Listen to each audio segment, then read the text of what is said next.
నమస్తే welcome to okay TV. తెలంగాణలో రాజకీయ సమీకరణాలు వేగంగా మారుతున్నాయి. అతి త్వరలో బీఆర్ఎస్ అధినేత కేసీఆర్ కుడిభుజం కీలక నేత హరీష్ రావు బీజేపీలో చేరబోతున్నారని విశ్వసనీయ వర్గాల సమాచారం. తాజాగా కవిత సస్పెన్స్ తర్వాత ప్రెస్ మీట్ లో కవిత సంచలన విషయాలు చెప్పింది. దీంతో బీఆర్ఎస్ లో కలకలం మొదలైంది. హరీష్ రావుపై డైరెక్ట్ గా అటాక్ చేయడంతో ఇప్పుడు మరింతగా రాజకీయాల అగ్నిజ్వాల రగిలింది. ఇక ఫారెన్ లో ఉన్న హరీష్ రావు ఇండియాకి వచ్చిన వెంటనే కవిత చేసిన ఆరోపణలకి సమాధానం చెప్పే అవకాశం ఉంది. కేసీఆర్ తో ఒకసారి కలిసి తర్వాత హరీష్ రావు బీజేపీలో చేరతారనే ఊహాగానాలు ఊపందుకున్నాయి. మొన్నటి ఎమ్మెల్సీ ఎన్నికల్లో కూడా బీజేపీ వాళ్లతో హరీష్ రావు మాట్లాడారు. రెండో అభ్యర్థిని బరిలో ఉంచాలని రాయబారాలు నడిపారు.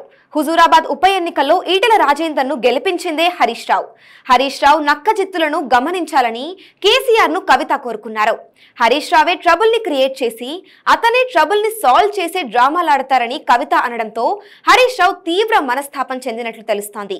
కాళేశ్వరం అవినీతిలో కేసీఆర్ పై ఆరోపణలు చేస్తున్న బీజేపీ హరీష్ పై ఎందుకు చేయడం లేదన్నది కూడా మరింత అనుమానంగా ఉంది.